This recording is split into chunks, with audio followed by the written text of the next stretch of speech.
भारतीय मजदूर संघ की मंच पर विराजमान तमाम सरदारी, जैसा मैंने कहा है कि भारतीय मजदूर संघ के 70वां ये स्थापना दिवस हम सब हर्षोल्लास के साथ मना रहे हैं। मुझे बड़ी खुशी है, भारतीय मजदूर संघ ने स्थापना के 70 वर्ष गौरवशाली पूर्ण किए हैं। इस अवसर पर मैं कुरुक्षेत्र, धर्म क्षेत्र कुरुक्षेत्र में आयोजित सभी श्रमिक भाइयों और बहनों का हार्दिक स्वागत और अभिनंदन करता हूं। अपनी मेहनत से देश के निर्माण और विकास में महायोगदान करने वाले श्रम साधकों के बीच आकर मुझे बड़ी खुशी व गौरव का अनुभव हो रहा है। भारतीय मजदूर संघ भारत का सबसे बड़ा केंद्रीय श्रमिक संगठन है। इसकी स्थापना, जैसे अभी चर्चा भी पूर्ववक्ताओं की है, भोपाल में हमारे महान विचारक स्वर्गीय श्रद्धेय दत्तोपंत ठेंगड़ी द्वारा हमारे प्रख्यात स्वतंत्रता सेनानी लोकमान्य बाल गंगाधर तिलक के जन्म दिवस के अवसर पर 23 जुलाई 1955 को हुई। हमारे मजदूरों के जो हमारा एजेंडा है, हम 4 एजेंडों के ऊपर भारतीय मजदूर संघ वो कार्य करता है और उसी को एक सूत्र मान करके इस देश के विकास को लगातार हमारा श्रमिक विकास की नई ऊंचाइयों पर पहुंचाने का काम करता है। मुझे वो खुशी है कि हमारे जो श्रमिक भाई हैं, हमारा मजदूर संघ का जो स्लोगन है वो है देश हित में करेंगे काम, काम के लेंगे पूरे दाम। ये हमारा एक विचार है। नया जमाना आएगा, कमाने वाला खिलाएगा।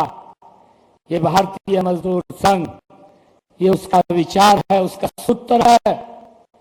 भारतीय मजदूर संघ की पहचान, भारतीय मजदूर संघ की पहचान त्याग, तपस्या और बलिदान। भाइयों, ये हमारे सूत्र हैं। राष्ट्र का औद्योगिकरण, उद्योगों का श्रमीकरण, यह श्रमिकों का राष्ट्रीयकरण, ये हमारे 4 सूत्र हैं। भाइयों, हमारा जो ध्येय है, हमारा ध्येय है भारतीय मजदूर संघ का, मजदूरों दुनिया का एक करो, ये हमारा ध्येय है।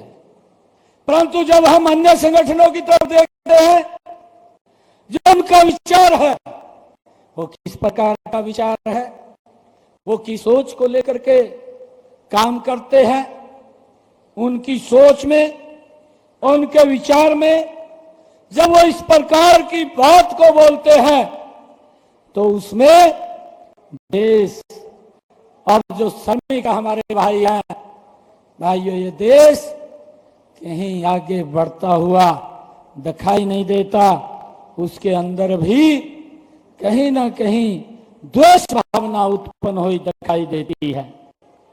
जो संगठनों का, जो अन्य संगठन है, उनका स्लोगन है, हमारा तो स्लोगन है भारतीय मजदूर संघ का। आज मुझे खुशी है आप लोगों के बीच में आज ऐसे पवित्र इस मातृ संगठन के अंदर आकर के मैं भी अपने आप को गौरवान्वित महसूस कर रहा हूं।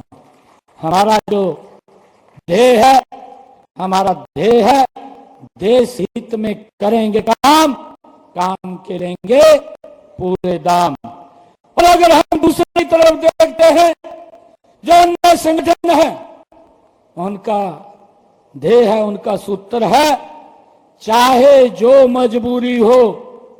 उनका सूत्र है, इस सूत्र के ऊपर वो काम करते हैं कि चाहे जो मजबूरी हो मांग हमारी पूरी हो। इस सूत्र को लेकर के वो काम करते हैं भाइयों, क्योंकि कई बार हम परिवार के अंदर हैं, कोई दिक्कत कोई समस्या भी आ जाती है।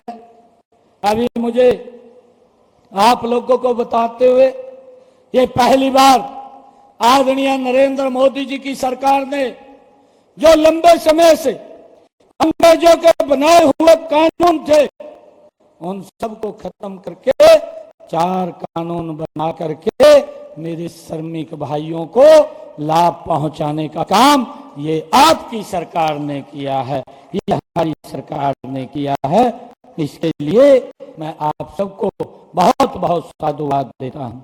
आप लोग जानते हैं कि श्रमिक अपना पसीना बहाकर ईंटों का बोझ ढोकर मंजिलें खड़ी करता है, कल कारखाने में उत्पादन बढ़ाकर राष्ट्र को समृद्धि की ओर ले जाता है और खेत खलिहानों में किसान के कंधे से कंधा मिलाकर राष्ट्र का अन्न भंडार भरता है।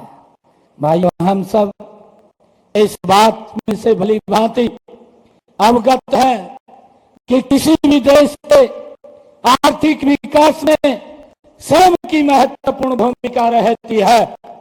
भूमि, पूंजी, उद्यम तथा श्रम ऐसे 4 आधार स्तंभ हैं जिन पर हर देश की अर्थव्यवस्था का निर्माण होता है।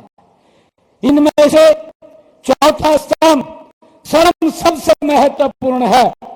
आज हरियाणा विकास के मामले में नई बुलंदियों को छू रहा है। आपके बल पर ही आज हरियाणा देश में सबसे तेजी से प्रगति करने वाला राज्य हरियाणा में बना है। इसका श्रेय आप सब महानुभाव को जाता है। मैं आप सबको इसका बहुत बहुत साधुवाद देता हूं। स्वामी विवेकानंद जी ने कहा कि शर्म ही जीवन है। जिस समाज में शर्म को महत्व नहीं मिलता वह जल्दी नष्ट हो जाता है। स्वामी विवेकानंद जी का विचार है। और अभी मंच से बोल रहे थे कि हमारा यह ऐसा पहला संगठन है जो 70 वर्ष पूरे हुए हैं और गति से लगातार आगे बढ़ रहा है।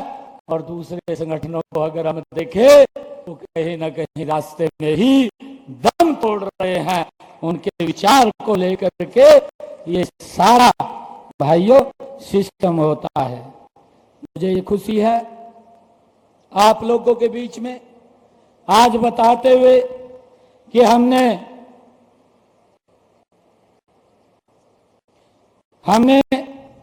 प्रदेश के श्रम विभाग पर पोर्टल पर लगभग 27,000 कारखानों के लगभग 22 लाख श्रमिकों को पंजीकृत किया है। इसके अलावा 4,50,000 प्रतिष्ठानों में 33,58,000 श्रमिक पंजीकृत हैं।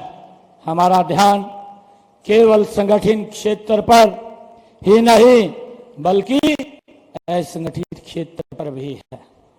हरियाणा में आज लगभग 25% श्रमिक संगठित क्षेत्र में और 75% श्रमिक असंगठित क्षेत्र में कार्यरत हैं। हमने जहां श्रमिकों की कार्यस्थल पर सुरक्षा को मजबूत बनाया है, वहीं उनका दुर्घटना बीमा भी किया जाता है और उनके सामाजिक सरोकारों के लिए वित्तीय सहायता भी प्रदान की जाती है। ये हमारी सरकार ने भाइयों कार्य किए हैं। भवन निर्माण में भी और उद्योगों में कार्यरत पंजीकृत श्रमिकों के लिए चलाई जा रही कल्याणकारी योजनाओं के लाभ डीबीटी के माध्यम से दिए जा रहे हैं। श्रमिकों को इन योजनाओं का लाभ प्राप्त करने के लिए अंत्योदय सरल केंद्रों, अंत्योदय भवन और राज्य के सीएससी सेंटर्स के माध्यम से पंजीकरण करवाना होता है और उसके माध्यम से उसको कहीं जाने की आवश्यकता नहीं है। जितने भी सरकार के द्वारा लाभ दिए जा रहे हैं वो लाभ डायरेक्ट अपने खाते के अंदर वो डीबीटी के माध्यम से प्राप्त कर सकता है। ये हमारी सरकार ने भाइयों निर्णय किया है और इसका लाभ भी हरियाणा प्रदेश के अंदर वो हमारे श्रमिक भाइयों को मिल रहा है। मुझे खुशी है आज आप लोगों के बीच में बताते हुए कि अभी पिछले दिनों हमारी सरकार ने जो हमारे कंस्ट्रक्शन के कर्मचारी थे, ऐसे कर्मचारियों के वो बेनिफिट काफी मात्रा के अंदर रुके हुए थे। भाइयों मुझे ये खुशी है आज आप सबके बीच में इतनी भारी संख्या के अंदर हमारे हरियाणा प्रदेश के कोने कोने से आज इस पवित्र भूमि भगवान श्री कृष्ण की भूमि के ऊपर आप पधारे हैं। भाइयों मैं आप लोगों के बीच में बताना चाहता हूं कि हमारे श्रमिक भाइयों के जो बेनिफिट्स थे वो रुके हुए थे। बेटियों की जो शादी होती थी, जो हमारे कंस्ट्रक्शन में असंगठित क्षेत्र के अंदर जो हमारे श्रमिक भाई काम करते हैं, और जब मैंने देखा कि कुछ बच्चों की स्कॉलरशिप रुकी हुई थी, मातृत्व बहनों का हमारा जो बेनिफिट था वो रुका हुआ था, हमारे श्रमिकों को जो औजार मिल रहे थे उनके बेनिफिट रुके हुए थे, हमारे जो बेटियां जिन्होंने शिक्षा के अंदर एक अच्छे मार्क्स लेकर के प्रदेश में एक नाम ऊंचा किया है, ऐसी बेटियों को भी हमने सम्मानित करने का काम किया। या हमारे श्रमिक के बेटे की शादी का बेनिफिट रुका हुआ था, वो भी हमने जींद के अंदर एक बड़ा कार्यक्रम का आयोजन करके 80 करोड़ रुपया आकर के डायरेक्ट उनके खाते के अंदर पहुंचाने का काम ये हमारी सरकार ने किया है। भाइयों श्रमिकों को यह किसी प्रकार की दिक्कत या समस्या ना हो, लगातार हमारी ये सरकार एक मिशन मोड के अंदर भाइयों काम कर रही है। मैं ये भी देख रहा था जब मैं श्रमिकों के बीच में गया, मैंने अधिकारियों को पूछा कि अगर किसी श्रमिक की बेटी की शादी होती है, श्रमिकों ने मुझे बताया कि 6-6 महीने तक ऑफिस के चक्कर काटते हैं, उसको पैसा नहीं मिलता, परंतु उसका लाभ तो जिस दिन श्रमिक की बेटी की शादी है उस पैसे का लाभ तो उस दिन है। मैंने उसी दिन मंच से ये घोषणा की कि जिस दिन श्रमिक अपनी बेटी की शादी का रजिस्ट्रेशन कराएगा कि मेरी बेटी की शादी है, हमारे विभाग का अधिकारी 3 दिन पहले चेक लेकर के बेटी को दे करके जाने का काम करेगा, ताकि उसकी शादी के अंदर उसको कहीं देखना ना पड़े, उसका लाभ उसको तुरंत मिले।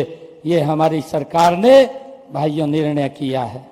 मैं जब ये भी देखता हूं, क्योंकि विपक्ष के पास बोलने के लिए भाइयों झूठ है, झूठ से सिवाय उनके पास कुछ नहीं है, गुमराह करते हैं।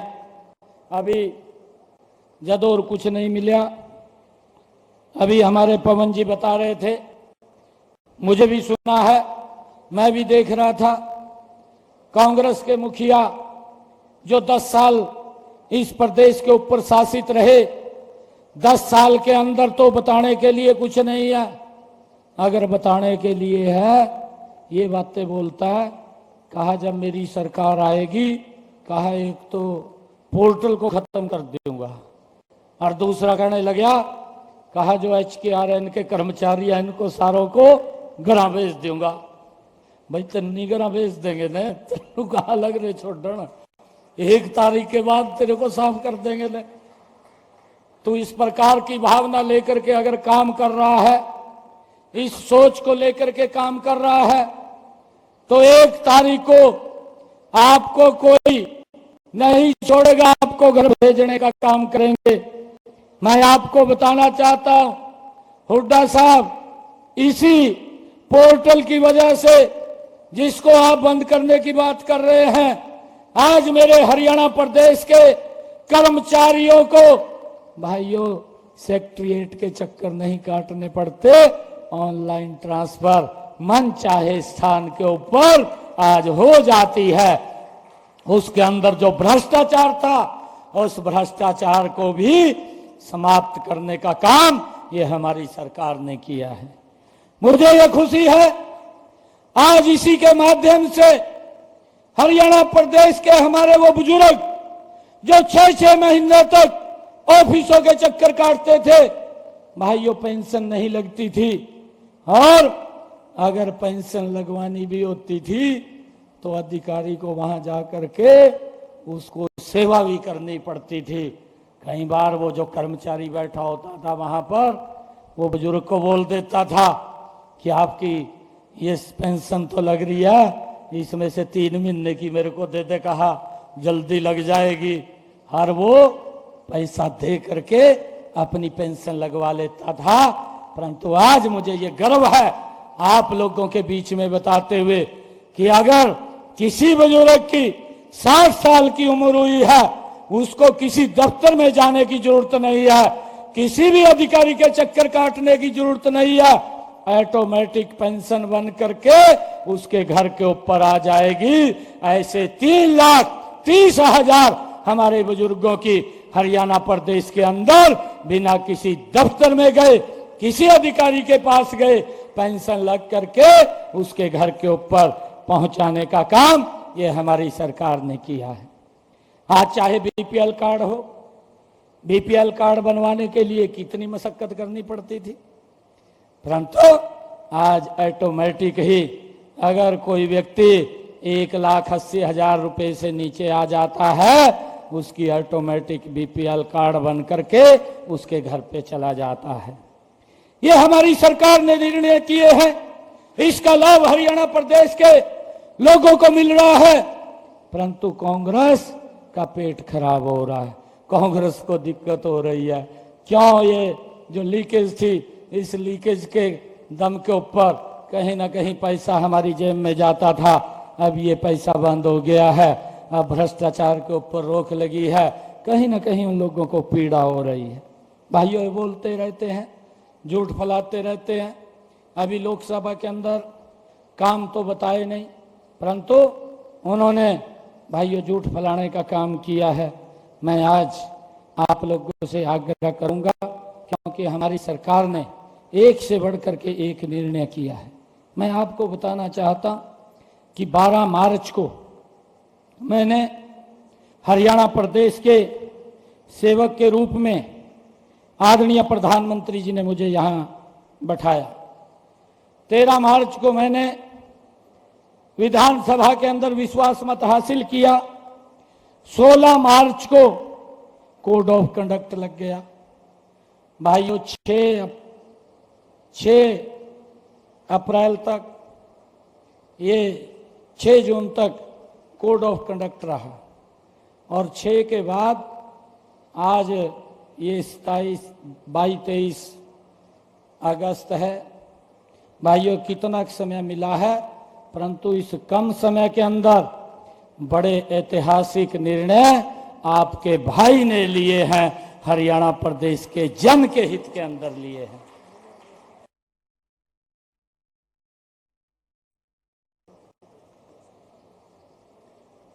बड़े निर्णय लिए हैं। मैं आपको बताना चाहता हूं कि हमारी सरकार लगातार हरियाणा प्रदेश के अंदर पिछले 10 वर्षों में बिना पर्ची बिना खर्ची के गरीब मां के बेटे को भी हरियाणा सरकार की नौकरी में लगाने का काम अगर किसी ने किया तो यह आपकी सरकार है। यो उसने किया है। वो बोलते रहते हैं। मैंने एक दिन उनको क्वेश्चन किए। मैंने कहा हुड्डा साहब, आप मेरे ये 5 क्वेश्चन हैं, इनको उत्तर दे दीजिए। मैंने 10 दिन वेट किया, एक का भी उत्तर नहीं दिया। फिर मैंने 14 क्वेश्चन और किए, 14 क्वेश्चन किए, परंतु आज तक उन क्वेश्चनों का उत्तर नहीं दिया और झूठ बोलने के ऊपर लगे हुए हैं। मैं तो जो उनके आजू बाजू के भी हैं, आज आप लोगों के बीच में भूपेंद्र हुड्डा और उनके आजू बाजू कुमारी शैलजा और रणदीप सुरजेवाला, भाई मैं आप लोगों को भी कह रहा, अगर इसके पास क्वेश्चन नहीं है तभी दे दो है का। रणदीप सुरजेवाला तो बड़ा तो शार्प माइंडेड है, बड़े बड़े एकदम लेख लिखता है, तही दे दे भाई, तय तो उस सरकार के अंदर साझीदार रहा था, तन्ने तो मलाई खाई है उस सरकार के अंदर।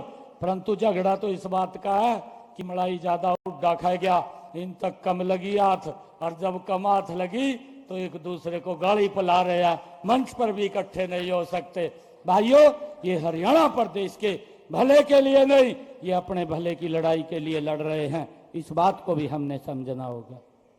भाइयों, जिस मैंने बुजुर्गों के सम्मान भत्ते की बात करी थी, जो ऑनलाइन की मैंने बात की है, उसके अंदर भी हमारी सरकार ने बुजुर्गों को 3000 रुपये सम्मान भत्ता देने का काम, उसके खाते के अंदर डायरेक्ट पहुंचाने का काम ये हमारी सरकार कर रही है। इनके समय में तो 500 रुपये मिलते थे बुजुर्ग को। जाते जाते जब 2014 आया, जब इलेक्शन आया, उससे 1 महीने पहले घोषणा कर दी 1000 रुपये देंगे, परंतु 1000 रुपये नहीं दे पाए। वो 1000 रुपया भी देने का काम बुजुर्गों को हमारी सरकार ने किया। आज बुजुर्गों का सम्मान भत्ता भी 3000 रुपया, देश के अंदर कहीं पर भी इतना सम्मान भत्ता नहीं मिलता जितना सम्मान भत्ता हरियाणा के अंदर हमारी सरकार दे रही है। बुजुर्गों को देने का काम ये हमारी सरकार ने किया है। भाइयों, मुझे खुशी है बताते हुए कि हमने हमारे जो HKRN के जो सभी कर्मचारी थे उनका मानदेय भी बढ़ाने का काम ये हमारी सरकार ने किया है। और भाइयों, HKRN के कर्मचारियों को जो लोग ये बोल रहे हैं कि आएंगे हम इनको बाहर निकाल देंगे, हुड्डा साहब, ये आपका सपना ही सपना रह जाएगा। आज कोई भी HKRN का कर्मचारी वो बाहर नहीं जाएगा, उसको सुरक्षित करने का काम ये हमारी सरकार ने किया है। कैबिनेट के अंदर ऑर्डिनेंस ला करके हमने इसको सुरक्षित किया है। आज किसी भी HKRN के कर्मचारी को किसी प्रकार की कोई चिंता करने की जरूरत नहीं है। ऐसे 1,20,000 युवाओं को हमने सुरक्षित करने का काम ये हमारी सरकार ने किया है। भाइयों, मुझे खुशी है। इसके साथ साथ आज और भी कई मांगे हमारे पवन जी ने ये रखी हैं। 4 तारीख के बाद मैं आपको विश्वास दिलाता हूं, मेरे तो कई कार्य ऐसे थे जो पाइपलाइन के अंदर पड़े हैं, अभी दबे, मैं बोल नहीं सकता उनको। सुधार के बड़े काम थे। जब भी कैबिनेट की कोई बैठक होती थी, 5-4 विषय हरियाणा प्रदेश के जन के हित के अंदर हम निर्णय लेते थे। परंतु मैं जब हमारी जो ये आंगनवाड़ी की वर्कर और आशा वर्कर बहनों के बीच में मैं था, उनके अनाउंस की मैं मानदेय के बढ़ाने के अनाउंस कर रहा था, घोषणा कर रहा था, उसी टाइम ही आचार संहिता लग गई मेरे पास। मैं कहा भाई तो ये देंगे इनको सारा का सारा। परंतु उसके बाद भी बहुत सारे ऐसे काम थे, हम धीरे धीरे करके वो देख रहे हैं कि भाई किसी की कोई समस्या हो, बैठ करके उसका समाधान करने का काम ये हमारी सरकार का है। जो भी आप लोगों के मांग पत्र के अंदर जो समस्याएं हैं, जो काम छूट गए हैं, बहुत सारे तो ऐसे थे जो हमारे पाइपलाइन के अंदर थे।